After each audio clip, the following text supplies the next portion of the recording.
Hi everyone, स्वागत है आपका अचीवर्स ऑनलाइन क्लासेस में। और आज की हमारी क्लास मेडिवल हिस्ट्री की प्रैक्टिस सीरीज कर रहे हैं। क्लास नंबर आपकी 4th है। और दिल्ली सल्तनत का आज हम लोधी, सैयद वंश और बचे हुए तुगलक के जो भी क्वेश्चन है वो कंप्लीट करेंगे।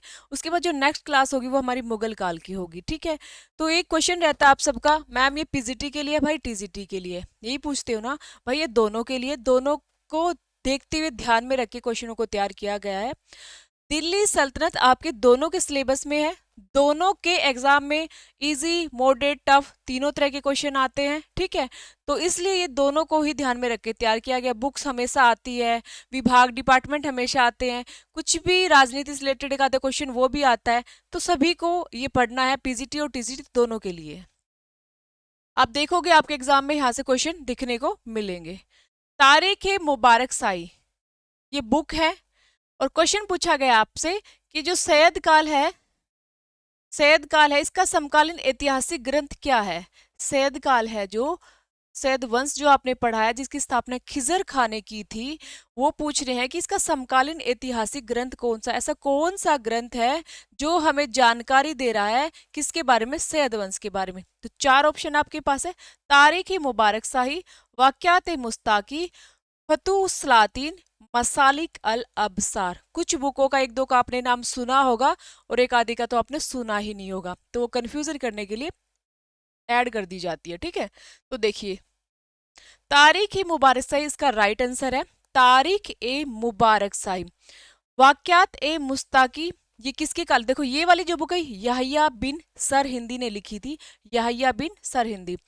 वाक़यात ए मुस्ताकी, शेख रिजकुल्ला, शेख रिजकुल्ला मुस्ताकी ने इसको लिखा था। फुतुह उस सलातीन जो बुक है ये इसामी की है। और मसालिक अल अबसार जो है ये इब्न फदल, ठीक है, इब्न फदल उम्र उमरी ये नाम है इसका। इसके बारे में हमें कुछ ज्यादा जानकारी रखने की जरूरत नहीं है, इनके बारे में थोड़ा सा जान लेते हैं। ये मुबारक शाही जो है ये यहया बिन सर हिंदी, ठीक है, यहया बिन सर हिंदी की ये पुस्तक है। कौन सी? मुबारक शाही, ये याद रखना है। नेक्स्ट जो है वाक़यात ए मुस्ताकी, ये किसकी है? रिजकुल्ला, ठीक है, इबन रिजकुल्ला मुस्ताकी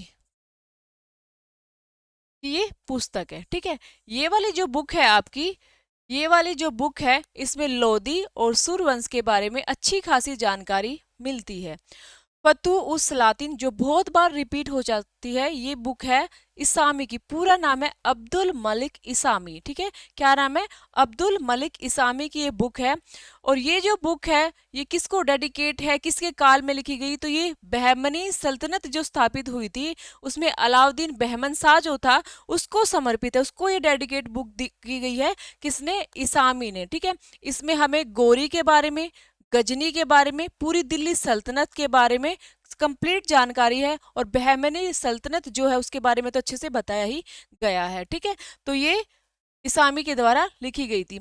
मसालिक अल अबसार, जो मसालिक अब अलसार है, ये वाली जो बुक है, ये जो मिस्र में एक चांसलर के रूप में कार्यरत व्यक्ति जिसका नाम था अबन उमर, कुछ खास इसके बारे में हमें पढ़ना नहीं है, इसका नाम था, वैसे तो उसको फदल उमर, उमर अली, बहुत बड़ा बड़ा नाम है, बस हमें इतना याद रखना है कि इसका जो मेन व्यक्ति था वो था इबल फदल उमर, बस इबल फदल उमर। और उस व्यक्ति ने इसको लिखा हुआ था। और इसमें बहुत सारा पूरा विश्व की जानकारी है, चाहे राजनीति है, विश्वकोश की तरह ये बुक है, जैसे में राजनीति, भूगोल सब के बारे में लिखा गया है। तो ऐसे ही मेंशन कर देते एक आधा जो हमारे काम का भी नहीं होता। ठीक है, तो राइट आंसर इसका तारीख है मुबारक शाही। थोड़ा सा टफ क्वेश्चनों में आता है ये। अमीर खुसरो लिखित मिफ्ता उल फुतूह किस घटना में वर्णन है? ये बहुत बार पूछा गया हुआ क्वेश्चन है भाई। इसकी बुक तो, अमीर खुसरो की बुक तो जरूर टपक ही जाती है कोई ना कोई। मिफ्ता उल फुतूह मैंने आपको पहले भी बताया था इन बुकों के बारे में। अमीर खुसरो की बुक है मिफ्ता उल फुतूह। तो इसमें किस घटना के बारे में आपको बताया गया? जलालुद्दीन खिलजी का सैन्य अभियान, बुगरा और कैकोबाद के बीच की मुलाकात, अलाउद्दीन खिलजी का चित्तौड़ अभियान, गयासुद्दीन तुगलक की उपलब्धियां। तो राइट आंसर है इसका वन। क्या रहेगा? Right one. जलालुद्दीन खिलजी का सैन्य अभियान जो भी बताया गया वो मिफ्ता उल फुतू में बताया गया। जो जलालुद्दीन खिलजी के काल में मलिक छज्जू ने एक विद्रोह कर दिया था और ये बलबन का वंशज था। इसके काल में इसका ये विद्रोह था मलिक छज्जू का, और इसकी जानकारी भी इसी के अंदर बताई गई है। बुगरा खां, बुगरा बुगरा खान और कैकुकबाद। ये बुगरा खान कौन था? ये आपके बलबन का बेटा था, और ये बंगाल का सूबेदार था। और कैकुबाद जो था ये बलबन का पोता था, जो एक वंश स्थापित करता है। बलबन जो उसी का क्या था? वंश था, ये आगे उत्तराधिकारी उसी का था। ठीक है, तो बुगरा खां और कैकुबाद के बीच मतलब बातचीत होती है। बुगरा खां इसको समझाने आता है, क्योंकि ये बहुत ही आलसी हो चुका था, अयासी जो जिंदगी अपनी बिता रहा था। तो ये उसको समझाने आता है कि भाई तू ये चीज मत कर, तू छोड़ दे। तो इनकी जो डिस्कशन है वो है खजाइन उल फुतू में। इनकी जो भी बातचीत है वो किसके अंदर है? खजाइन खजाइन उल फुतू। तो ये भी किसकी बुक है? ये भी आपके अमीर खुसरो की बुक है। अलाउद्दीन का जो खिलजी का चित्तौड़ अभियान है वो तारीख अल्लाई में है। इसकी जो अलाउद्दीन से रिलेटेड बातें वो तारीख इल्लाई में है। और गयासुद्दीन तुगलक की जो उपलब्धियां हैं वो तुगलकनामा में है। ये जो बातें हैं सारी ये किसके अंदर है? तुगलकनामा में है। और जो तुगलकनामा में और क्या क्या है? खुसरो शाह जो खिलजी वंश का अंतिम शासक था उसके बारे में, और गयासुद्दीन तुगलक का जो एक उपलब्धि थी गद्दी प्राप्त करने तक का सफर था, वो सारी जानकारी इसके अंदर है। तो समझ आ गया। पहला जो सैन्य अभियान है ये मिफ्ता उल फुतू की बुक, जो अमीर खुसरो की बुक है मिफ्ता उल फुतू, उसके अंदर है। बुगरा खां और कैकुबाद के बीच का जो डिस्कशन है वो किसके अंदर है? किस बुक के अंदर है? खजाइन उल फुतू के। अलाउद्दीन का जो है वो तारीख अल्लाई में है। गयासुद्दीन तुगलक की जो उपलब्धियां रही है वो तुगलकनामा के अंदर है। ठीक है, नेक्स्ट चलते हैं। थर्ड क्वेश्चन, बुरुंजी का क्या अर्थ है? तो सीधा सीधा क्वेश्चन पूछा जाता है, बुरुंजी का क्या अर्थ है? तो असम की वंशावली का जो रिकॉर्ड है उसको बुरुंजी कहते हैं। असम की जो वंशावली का रिकॉर्ड है उसको बुरुंजी कहते हैं। अब देखिए, एक और दो बुक को आपस में मैच करना है। तो देखिए, याहिया बिन सरहिंदी, अभी इसका नाम पूरा याहिया बिन सरहिंदी तो अहम लिखा गया है, सरहिंदी है यहाँ पे, याहिया बिन सरहिंदी मिसप्रिंट है। ये जो है इसकी जो बुक का नाम है आपको भी पता, अभी हम डिस्कस करके आए, तारीख मुबारक सही। तो ए का आपका जाएगा 4। ठीक है, और ए के 4 इन दो में है, तो आपके ये दो ऑप्शन तो वैसे ही कट हो जाते हैं, तो इन दो में आपको ढूंढना है। तो एक बुक और अभी अभी हमने पढ़ी है इसामी की, कौन सी? फुतु उस सलातीन। तो सै का 2 जहां है, जहां भी सै का 2 है ये वाला है, तो राइट आंसर आपका जाएगा ये। ठीक है, तो आप देख सकते हो याहिया बिन सरहिंदी की बुक है तारीख मुबारक शाही। उसके बाद आपका अब्दुल्ला की बुक है तारीख ए दाऊदी। अब्दुल्ला की जो बुक है वो क्या है? तारीख ए दाऊदी। और अहमद यादगार की जो इसामी की है फुतूल सलातीन, और अहमद यादगार की जो बुक है वो है आपका तारीख ए सलातीन ए अफगान। तारीख ए सलातीन ए अफगान, ये फुतूल सलातीन है, ये तारीख, ऐसी बहुत सारी बुक्स मिलती हैं। तारीख ए सलातीन ए अफगाना ये किसकी है? आपकी अहमद यादगार की। ठीक है भाई, ये कह रहा है कि इसने तो लिख दी फुतूल सलातीन, मैं भी कोई यादगार बुक लिखता हूँ, नाम तो सिर्फ थोड़ा इसके जैसा हो गया, फिर ए अफगाना और मैंने ऐड कर दिया। तो राइट आंसर आपका इसमें जाएगा बी ऑप्शन। इसके सल्तनत काल में किसने सल्तनत काल में डाक व्यवस्था की विस्तृत जानकारी की है? डाक व्यवस्था थी किसके काल में थी और कैसे कैसे उसका प्रोसीजर था, ये सारा का सारा जो वर्णन है वो इब्न बतूता ने किया है। किसके काल में? मोहम्मद बिन तुगलक के काल में इसने डाक व्यवस्था के बारे में विस्तृत जानकारी दी है। इब्न बतूता आपने पढ़ा होगा, जिसकी बुक का नाम है रेहला, बहुत बार एग्जाम में पूछी गई है। और इसने भी बहुत सारी पूरी डिफाइन बताई भी, 4-4 मील पर जो है ये बनी है चौकियां, डाक व्यवस्था बड़ी फास्ट थी, ऐसे ऐसे करके पूरा प्रोसीजर इसने बता रखा है। और इब्न बतूता मोहम्मद बिन तुगलक के टाइम में था, और इसको अजीज या एजा की उपाधि से भी सम्मानित किया गया था। आगे चलते हैं। निम्न में से कौन सा युग्म सही नहीं है? निम्न में से कौन सा युग्म सही नहीं है? तो अमीर खुसरो, अभी हम पढ़ के आए तुगलकनामा, राइट आंसर, जिसमें क्या है? गयासुद्दीन तुगलक के बारे में जानकारी मिलती है। उसके बाद सुल्तान फिरोज फुतुहात ए फिरोज शाही, ये भी राइट है। ये क्यों राइट है? क्योंकि सुल्तान जो फिरोज शाह तुगलक है ना, उसने अपनी आत्मकथा लिखी थी और एकमात्र पहला सुल्तान है दिल्ली का जिसने अपनी आत्मकथा लिखी थी। तो वो कौन था? कौन रहेगा आपका एकमात्र सुल्तान? फिरोज शाह तुगलक, जिसकी बुक का नाम था फुतुहात ए फिरोज शाही। ठीक है। अफीफ की बुक है तारीख ए फिरोज शाही। अफीफ और बर्नी भी किसके काल में थे? ये भी फिरोज शाह तुगलक के काल में थे। अफीफ भी इसके काल में था और आपका बर्नी भी इसके काल में ही था। तो अफीफ की बुक थी तारीख ए फिरोज शाही। बर्नी की भी सेम बुक का नाम तारीख ए फिरोज शाही है। ठीक है, दोनों की बुकों के नाम तारीख ए फिरोज शाही है। पर बर्नी की ने क्या लिखा हुआ है? फुतूस लातिन। तो अभी अभी हम पढ़ के आए हैं, तो इसामी की बुक है, इसामी की बुक है। ठीक है, तो हमारा राइट आंसर, क्योंकि नहीं पूछा गया है, तो राइट आंसर है बर्नी। ठीक है। अमीर खुसरो की तुगलकनामा, सुल्तान फिरोज शाह ने अपनी आत्मकथा लिखी थी फुतूत ए फिरोज शाही। अफीफ की बुक, अफीफ और बर्नी किसके काल में थे? फिरोज शाह तुगलक के काल में है दोनों। इसकी बुक का नाम तारीख ए फिरोज शाही और इसकी बुक का नाम भी तारीख ए फिरोज शाही, और एक बुक का नाम इसके फतवा जहांदारी भी है। तो ये बुक इसकी नहीं है, ये बुक इसामी की है। तो राइट आंसर इसका बर्नी जाता है। सुल्तान स्वयं कृषि में गहरी दिलचस्पी लेता था। उसे अनाज पर जकात या आयत कर खत्म कर दिया गया और पैमाइश का एक मानक लागू किया गया जो मुगल काल तक प्रचलित रहा। वह कौन सा सुल्तान है? ये आपसे पूछ रहा है, ऐसा कौन सा सुल्तान है जो कृषि में गहरी दिलचस्पी लेता था? अनाज पर जो जकात कर था, आयत कर था, वो खत्म कर दिया गया था। पैमाइश का एक मानक लागू कर दिया गया था और जो मुगल काल तक प्रचलित रहा था, भाई वो सिकंदर लोदी था। सिकंदर लोदी ने ही अनाज पर चुंगी कर, मंडी कर, ठीक है, ये खत्म कर दिए थे। चुंगी कर, मंडी कर और जकात कर,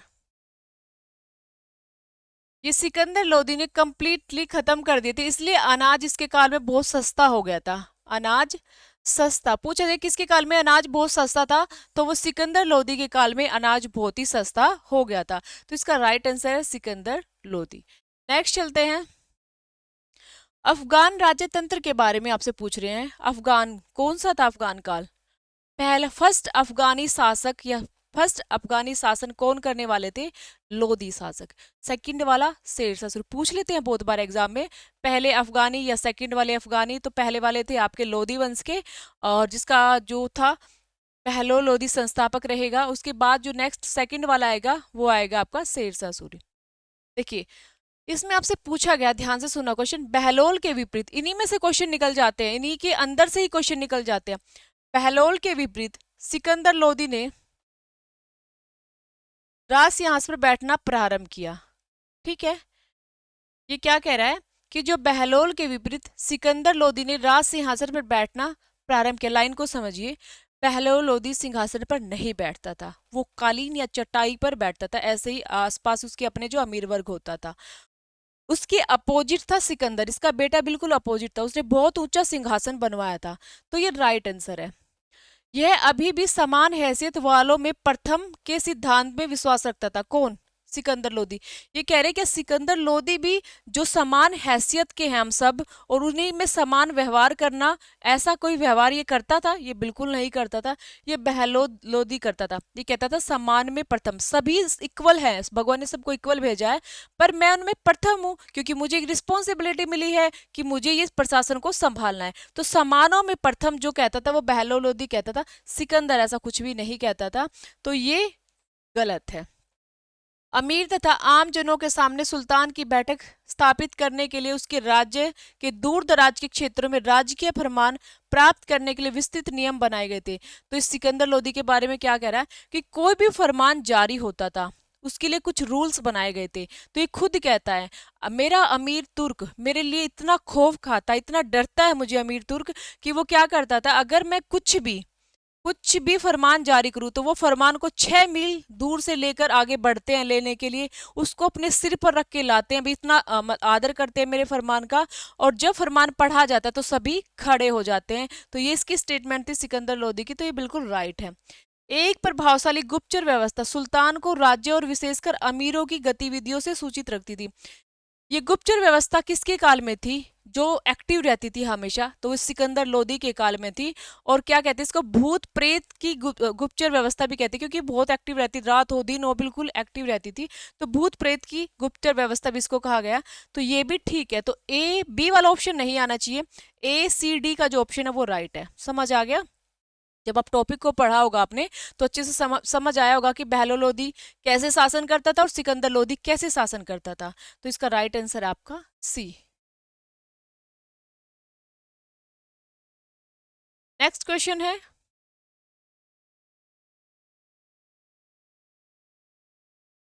खाने जहां किसी भी पूर्व वजीर को प्रदान किए गए अधिकारों की तुलना में ज्यादा व्यापक अधिकारों का प्रयोग करता था।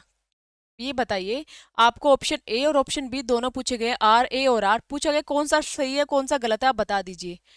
खाने जहां तेलंगानी, ये नाम सुना होगा, किसका वजीर था? फिरोजशाह तुगलक का वजीर था।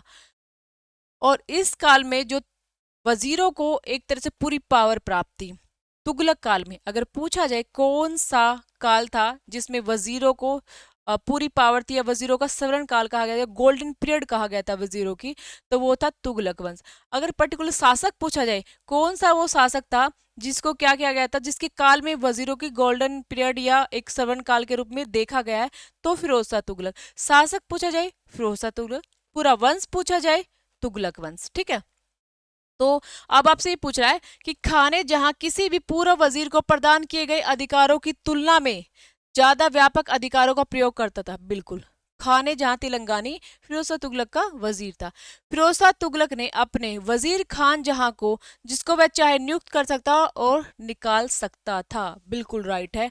इसको इतनी पावर थी, जिसको चाहे रखे जिसको चाहे निकाल दे। ठीक है, ये इसकी अपनी एक पावर इसको मिली हुई थी और काफी अधिकार इसके पास थे। और कहते हैं कि दिन भर का जो बजट है, दिन भर का जो ब्यौरा है, उसी के सामने पेश किया जाता था, यही देखता था सब कुछ। तो दोनों ही ए और आर दोनों ही सही है। आगे चलते हैं। बहलोल लोदी के संदर्भ में निम्नलिखित में से कौन सा कथन सही नहीं है? बहलोल लोदी जो लोदी वंश का संस्थापक रहा है, पूछेंगे कौन सा कथन सही नहीं है। उसने जौनपुर के सरकी सुल्तानों की ताकत को पूरी तरह से नष्ट कर दिया था। ये बिल्कुल राइट है, क्योंकि जौनपुर है ना स्वतंत्र हो गया था। नासरुद्दीन महमूद, ठीक है, तो तुगलक वंश का अंतिम शासक था जिसका नाम था नासरुद्दीन महमूद। उसके काल में मलिक सरवर किंडर ने जौनपुर को स्वतंत्र कर लिया था। क्योंकि जौनपुर को बसाया कि नगर किसको नगर जो है वो किसने बसाया था? जौनपुर, वो फिरोजशाह तुगलक ने बसाया था जौनपुर, अपने भाई मोहम्मद बिन तुगलक की याद में, कजन भाई चचेरे भाई की। तो ये स्वतंत्र हो गया था नासरुद्दीन महमूद के टाइम में, फ्री हो गया था। तो जब लोदी वंश बैठा तो उसने बहलोल लोदी ने इसके जो सरकी सुल्तानों की जो ताकत है उसको पूरी तरह नष्ट किया, उसको विजय किया और उसको विलय किया। ठीक है, ये राइट है। अपने 48 साल के लंबे शासनकाल में उसने नागरिक प्रशासन के क्षेत्र में कई प्रयोग करे। हमने तो ऐसा कोई प्रयोग ना पड़े भाई, तो ये गलत है।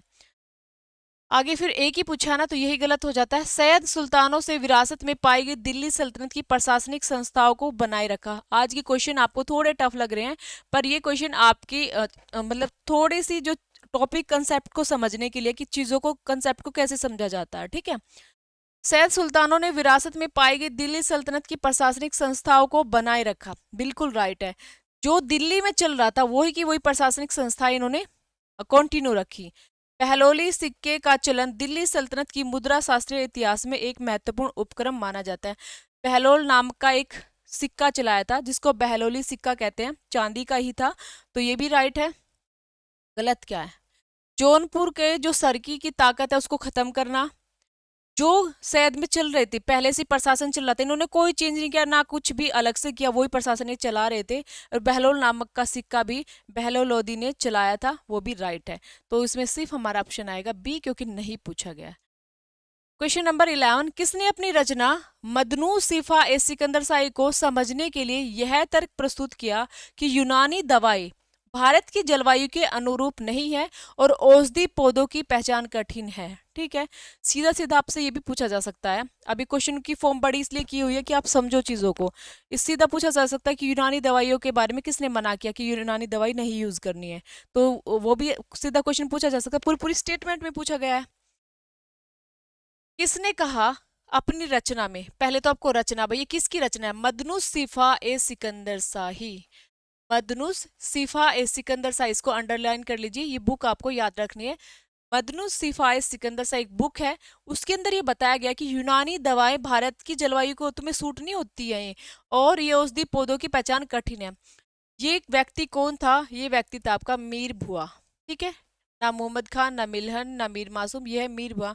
ये कौन था? सिकंदर लोदी का वजीर था। देखिए, ये कहता है कि यूनान की जो दवाइयां हैं वो भारत में सूट नहीं होती, भारत के लोगों को सूट नहीं होती। फिर इसने कहा उन दवाइयों में जिन पौधों का प्रयोग किया गया है वो पौधे भारत में ही नहीं मिलते। ठीक है, तो इसको स्पेशली दवाइयों को इसने नकारा है। और इसने भारत का जो औषधि ग्रंथ है ना, उसकी क्या की है, उसको इसने ट्रांसलेट करके फारसी भाषा में ट्रांसलेट किया है भारत के औषधि ग्रंथों को। ठीक है, तो ये चीज आपको याद रखनी है। तो इसका नाम है मीर भुआ। मध्यकालीन भारतीय इतिहास में पनही और उपपन्ना का उल्लेख किस संदर्भ में किया गया है? जो पनही और उपपन्ना है, इनको जूते को कहा गया है। पन्नी और उपपन्ना ये जूता है। ठीक है, आगे चलते हैं। तैमूर के आक्रमण के बाद, ये क्वेश्चन कल भी शायद रिपीट हुआ था, किस वंश की स्थापना हुई थी? तो ये सैद वंश। क्योंकि जो तैमूर था, तैमूर के अटैक के बाद जो भी उसने एरिया जीता था, दीपालपुर, मुल्तान वाला, दिल्ली वाला, वो खिजर खां को दे के गया था। और खिजर खां ने सैयद वंश की स्थापना की थी। ठीक है, और खिजर खां हमेशा ही जो टैक्स है एरिया का वो शाहरुख को भेजता था। ठीक है, शाहरुख कौन था? तैमूर का वंशज था। निम्नलिखित में से किसने गुलरुखी नाम से अपनी कविताएं लिखी हैं? कौन व्यक्ति था जो कविता लिखता था और गुलरुखी उस उपनाम, जो अपना नाम ना डाल के उस पे गुलरुखी नाम डालता, नीचे जो सिग्नेचर कर दिए या नाम डाल दिया, गुलरुखी लिखता था। तो वो कौन था भाई? वो आपका सिकंदर लोदी था। ठीक है, सिकंदर लोदी था जो गुलरुखी नाम से कविता लिखा करता था, जिसका अर्थ है गुलाबी चेहरा या सुनहरा चेहरा। गुलरुखी का मतलब होता है गुलाबी चेहरा या सुनहरा चेहरा। ठीक है, तो इससे ये कविता लिखता था। कौन? आपका सिकंदर लोदी। ठीक है, नेक्स्ट चलते हैं।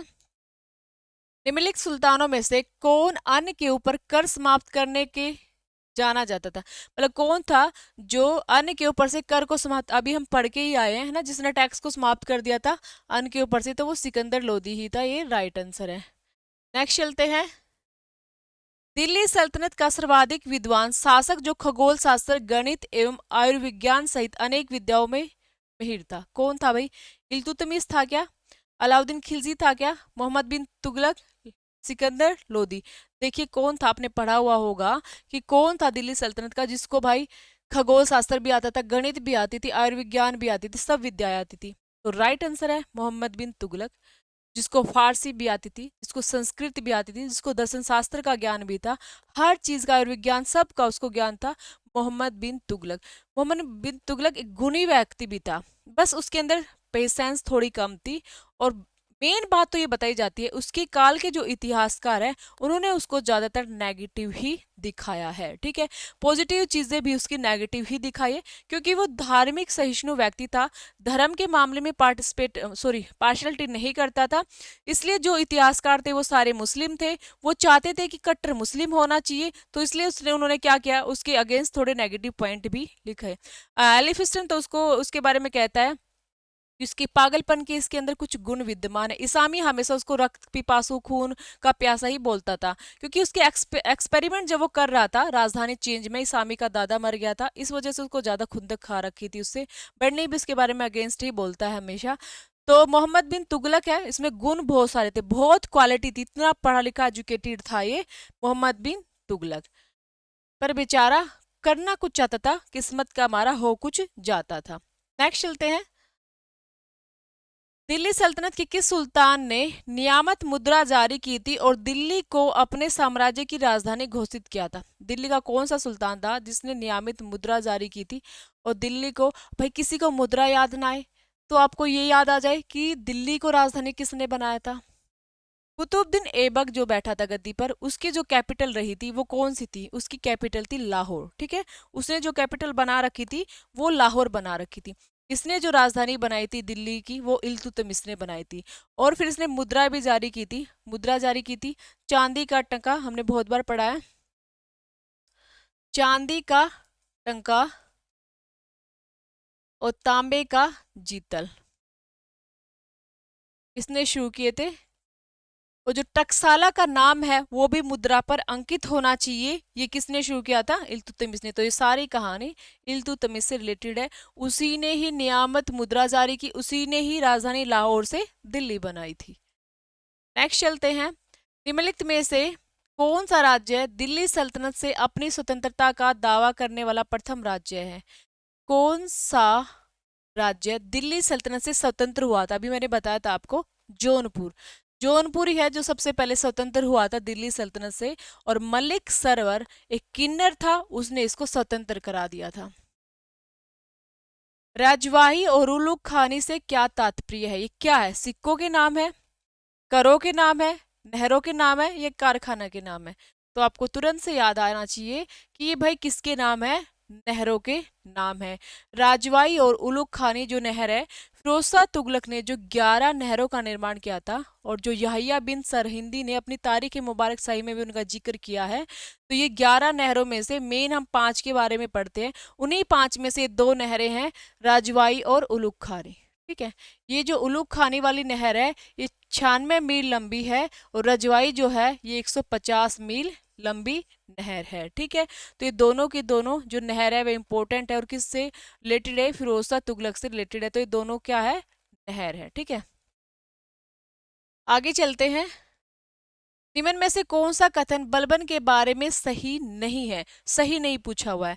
इक्ताओं का पुनर्ग्रहण, अफरासियाब वंश से संबंध, दरबारी वैभव, चालीसा का सुदृढ़ीकरण। इक्ताओं का पुनर्ग्रहण बिल्कुल क्या था? जो बलबन है उसने सारी जो इक्ताओं का उनको पुनर्ग्रहण कर लिया था। अफरासियाब वंश से ये अपने आप को बताता है, बिल्कुल था नहीं, बताता है अपने आप को। जो फिरदौसी की शाहनामा में अफरासियाब वंश है उसके बारे में ये कहता है कि भाई मैं इस वंश का हूँ, क्योंकि वो वंश क्या था? उच्च वंश माना जाता था। और ये कहता कि मैं उस वंश से बिलोंग करता हूँ, मैं कोई निम्न कुल का नहीं हूँ, कभी तो मैं ऐसे ही लगा रखा हूँ, मैं अफरासियाब वंश का हूँ, ऐसे बिल्कुल बिल्कुल अपना ऐसे बोलता था टोरे में आके भी मैं अफरासियाब वंश का हूँ। ठीक है, तो ये राइट है।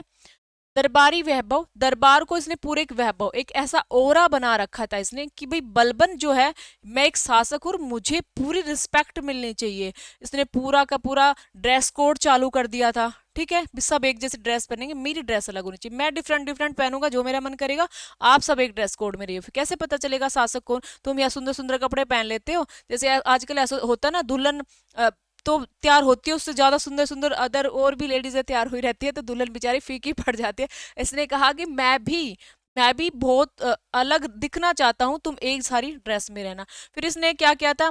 सब खड़े रहेंगे, मैं सिर्फ बैठूंगा, इस तरह पूरा अपने आसपास इसने अंगरक्षक रखे थे। वो खूंखार अब भी जो है अभी से आई अंगरक्षक बोले जाते हैं, वो इसने अपने आसपास रखे थे। अपनी दाढ़ी को लंबा, कैप को ऊंचा, इस तरीके से इसने कर लिया था।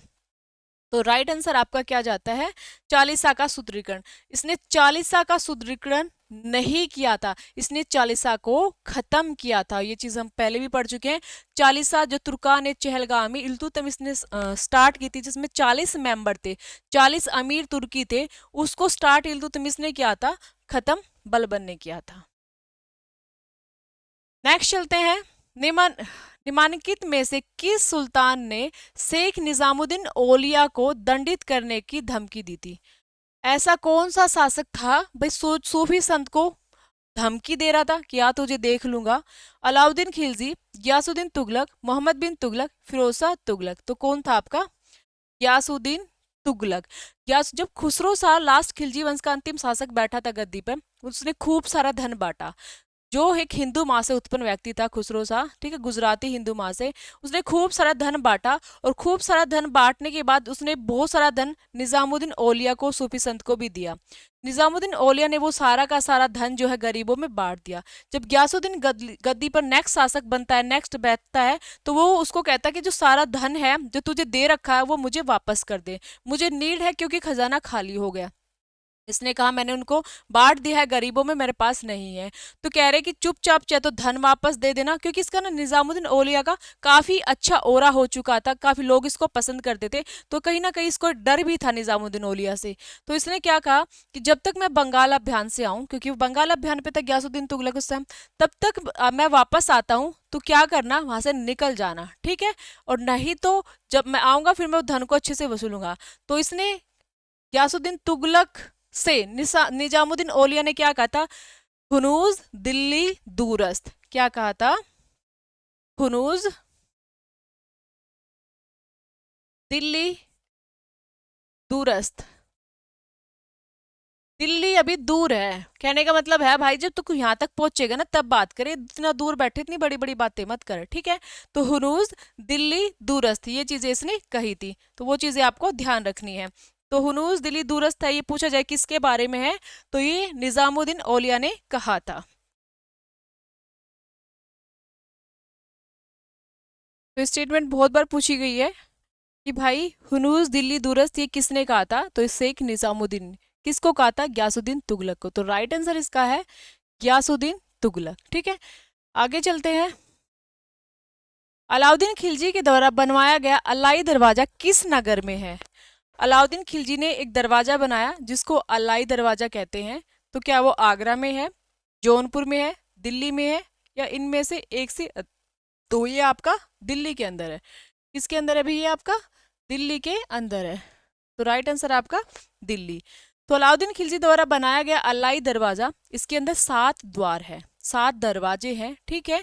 और ये अला जो है दिल्ली में बनवाया गया था और कुतुब मीनार के पास स्थित है। अलाई दरवाजा कुतुब मीनार के पास स्थित है और अलाउद्दीन खिलजी के द्वारा बनवाया गया था, 7 इसके अंदर द्वार है। तो राइट आंसर आपका दिल्ली। दीवाने अर्ज के संदर्भ में निम्न में से कौन सा कथन सही है। दीवाने अर्ज के संबंध में, दीवाने अर्ज एक सैन्य विभाग था, ये बिल्कुल राइट है, बलबन ने इसकी स्थापना करती है की थी, दीवाने अर्ज सैन्य विभाग था। इसका जो मुख्य हेड प्रधान होता था वो आरिज ए मुमालिक मुमालिक होता था, ये बिल्कुल राइट है। आरिज सेना का प्रधान सेनापति हो ऐसा जरूरी नहीं था, ठीक है। आरिज के विभाग का विशेष दायित्व सेना की भर्ती, साजो सम्मान जुटाना और वेतन देना था, ये बिल्कुल राइट है, ठीक है। तो दीवाने अर्ज विभाग है ये, और इसका जो हेड है वो आरिज ए मुमालिक है, और इसका जो कार्य है वो भर्ती करना, साज सम्मान जुटाना, वेतन सब कार्य करना है, सेनापति हो ये जरूरी नहीं है। तो स ऑप्शन जिसके अंदर नहीं आएगा वही आपका राइट है। तो ए ब और द, ठीक है, ए ब और द, राइट आंसर आपका ये जा रहा है। फिरोजा तुगलक के शासनकाल में निम्नलिखित में से संगीत की किस शास्त्रीय पुस्तक का ट्रांसलेट हुआ था फारसी भाषा में। बुक थी संस्कृत की और फारसी भाषा में ट्रांसलेट हुआ था, तो वो कौन सी थी, संगीत शिरोमणि, संगीत रत्नाकर, मान और राग दर्पण। तो ये राग दर्पण है। जो अनुवाद विभाग, सबसे पहला सुल्तान जिसने अनुवाद विभाग ट्रांसलेट करना बुकों को शुरू किया था तो वो फिरोजा तुगलक था, ठीक है। और उसने संगीत की पुस्तक राग दर्पण संस्कृत की बुक का किस में अनुवाद कराया था, संस्कृत की जो बुक है वो ट्रांसलेट कराई थी फारसी भाषा में, ठीक है। उसके बाद उसने एक और कार्य किया था, जब वो नगरकोट कांगड़ा गया था हिमाचल अभियान पर, तो वहां से उसने मंदिर को तोड़ा और 1300 ग्रंथ जो वहां से उसने उठाए थे उनमें से कुछ ग्रंथों का उसने ट्रांसलेट कराया था, ठीक है, जिसको दलाइले फिरोजशाही के नाम से जाना जाता है। किस नाम से जाना जाता है, दलाइले फिरोजशाही, दलाइले फिरोजशाही। और कौन था इसका राइटर, मतलब किसने ट्रांसलेट किया था, अजीज किरमानी, अजीज किरमानी ने इसका ट्रांसलेट किया था। नाम रखा था दलाइले फिरोजशाही। जो 1300 ग्रंथ है उनमें से कुछ बुकों को उठाया, उनका ट्रांसलेट किया फारसी भाषा में और उन सबको एक जगह रखकर उनका नाम दलाइले फिरोजशाही रख दिया, और ये अजीज किरमानी ने किया था, फारसी भाषा में इनका अनुवाद किया गया था, ठीक है। तो नेक्स्ट क्वेश्चन है 25 क्वेश्चन, खालिसा भूमि क्या थी। खालिसा भूमि ये हमने पहले भी पढ़ा है, वह भूमि जिसकी सारी आय केंद्र के पास जाए या राज्य के पास जाए उसको खालिसा भूमि कहते हैं, और ये सीधी राज्य के नियंत्रण में रहती है, ठीक है। तो निरंतर खेती के तहत भूमि, पुरस्कार के रूप में दी गई भूमि, पुरस्कार के रूप में तो इल्क, इमाम, ये सब मिल्क, ये सब भूमि होती है। राज्य के सीधा जो नियंत्रण में जाए तो वो है, ठीक है। ये भूमि होती है जो निरंतर खेती के तहत, और प्रतिभूमि है, इन्हें उसर उसर भूमि कहते हैं, ठीक है। तो ये वाली जो राइट आंसर जो है ये है आपका राइट आंसर सी। सल्तनत काल में खुद और मुकद्दम शब्द का प्रयोग किया गया, ये कौन थे? कल की क्लास में भी हमने पढ़ा, खुद है, मुकद्दम है, चौधरी है, देश पांडे है, ये कौन थे? मध्यस्थ लोग थे, ठीक है। मध्यस्थ जमींदार एक तरह से थे, मध्यस्थ वर्ग था। बड़े राजपूत नहीं थे, भू राजस्व संग्राहक नहीं थे, ये ग्रामीण मध्यस्थ वर्ग था, ठीक है। ये टैक्स भी लिया करता था, कुछ शासक इनको टैक्स लेने का अधिकार भी दिया करते थे, न्यायिक विभाग के अधिकारी नहीं थे, ठीक है। अलाउद्दीन खिलजी ने इनसे भी टैक्स लिया था, खुद मुकद्दम से भी। आगे चलते हैं। भू राजस्व निर्धारण के लिए कृषि योग्य भूमि की माप के सिद्धांत को अपनाने वाला पहला दिल्ली सल्तनत का कौन शासक था जिसने पूरी भूमि कृषि योग्य भूमि का माप कराया था, जिसको बोलते थे मसाहत पद्धति? क्या बोलते थे? मसाहत पद्धति। ये मसाहत पद्धति जो स्टार्ट की थी भूमि की पैमाइश, जिसका अर्थ होता है भूमि की पैमाइश, किसने शुरू की थी? ये अलाउद्दीन खिलजी ने की थी, कि जितनी भी भूमि है उसकी पैमाइश कराओ, उसी के आधार पर टैक्स निर्धारित होगा, ठीक है। और राइट आंसर क्या है इसका? अलाउद्दीन खिलजी है। नेक्स्ट चलते हैं। निम्नलिखित शासकों को उनके काल क्रम में व्यवस्थित करना है। तो भाई ये सारे शासक आपको पूछे गए, इसमें खिलजी वंश भी है और इसमें गुलाम वंश के शासक भी है। तो सबसे पहले आप जाओगे, खिलजी को आप पीछे करोगे, उससे पहले आप गुलाम वंश में जाओगे। कौन कौन सा था गुलाम वंश का? इल्तुतमिश, ये सबसे पहले पे आएगा, क्योंकि इससे पहले कुतुबुद्दीन है, वो यहाँ है नहीं, आराम सा यहाँ है नहीं है, तो ये आएगा फर्स्ट नंबर पे। उसके बाद फिर आपका आएगा बाद में सेकंड नंबर पे, ठीक है। रजिया के बाद बनता है, जो काफी बाद बनता है। उसके बाद थर्ड पे कैकुबाद, थर्ड पे कैकुबाद आने के बाद फोर्थ पे जलालुद्दीन खिलजी, और फिर आपका अलाउद्दीन खिलजी, ये सबसे लास्ट में आएगा। तो बै जहाँ पे स्टार्टिंग में है वो देख लीजिए, तो बै आपका यहीं पे स्टार्टिंग में है। उसके बाद सारे ऑप्शन आप ढूंढ लीजिए, बै है, बै के बाद दै है, दै के बाद ए है, ए के बाद ये और से, ये आपका राइट आंसर है, ठीक है, बी। नेक्स्ट, निम्नलिखित में से कौन सा सुल्तान बाहरी विश्व के लोगों के साथ करीबी कूटनीति, सांस्कृतिक और आर्थिक संपर्क का पक्षधर है? कौन सा शासक था भाई जो सब तो अपने अपने देश में सब कुछ कर रहे थे, भाई बाहर भी लोगों को जाना चाहिए, आना जाना होना चाहिए, तो ये कौन सा शासक था?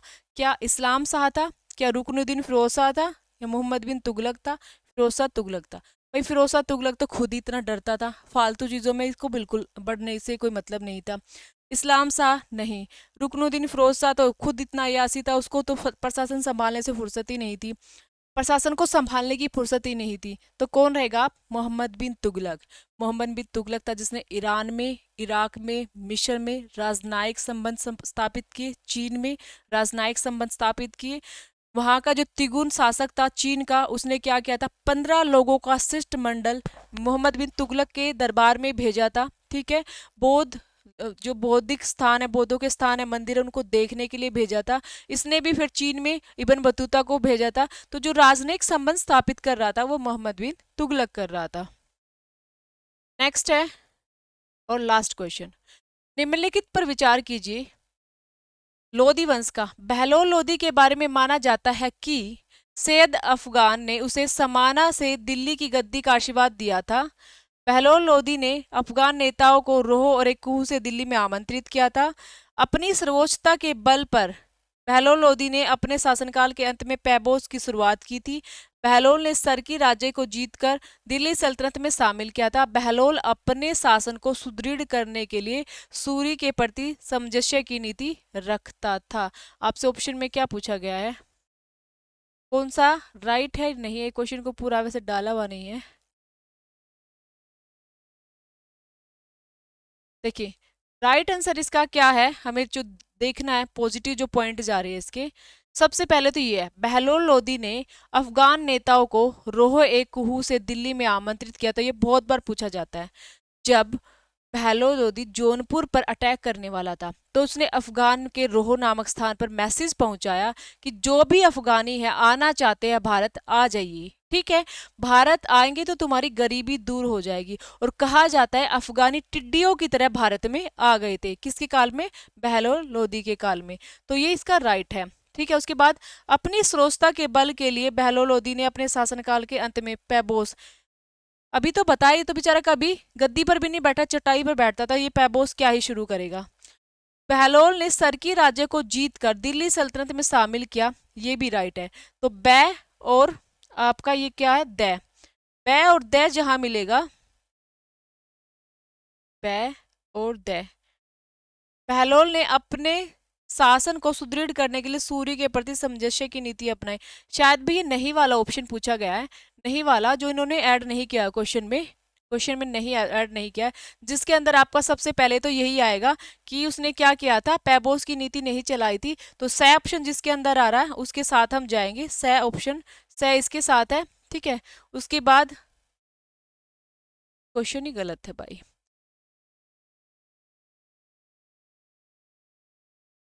ऐसे ही हम इस क्वेश्चन को समझा के छोड़ देते हैं, इसके ऑप्शन ये सब ठीक नहीं है। देखिए, बहलोल लोदी के बारे में माना जाता है कि सैयद अफगान ने उसे समाना में दिल्ली गद्दी का आशीर्वाद दिया था, ठीक है, सैयद अफगान ने उसे समाना में दिल्ली की गद्दी का आशीर्वाद दिया था, ये राइट आंसर है।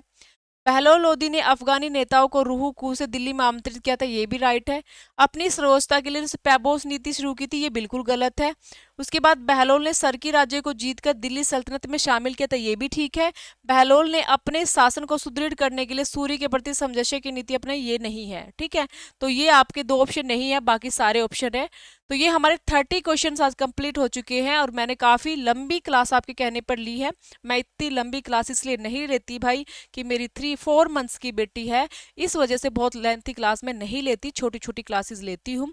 पर जितने भी मेरे क्वेश्चंस हैं, जितनी भी मेरी क्लासेस है, वो सारी इफेक्टिव है, ठीक है। उनको ध्यान से पढ़ोगे, क्वेश्चन आंसर से अच्छी प्रैक्टिस आपकी हो जाएगी। अब हमारी नेक्स्ट क्लास जो रहेगी, वो हमारी नेक्स्ट क्लास रहती है आपके जो क्या बोलेंगे, मुगल काल को, मुगल काल से रिलेटेड हमारी नेक्स्ट क्लास रहेगी, और उसमें जिसमें हम बाबर, हुमायूं और अकबर इन सब के बारे में पढ़ेंगे, ठीक है। आज के लिए इतना ही काफ़ी है। Okay, bye.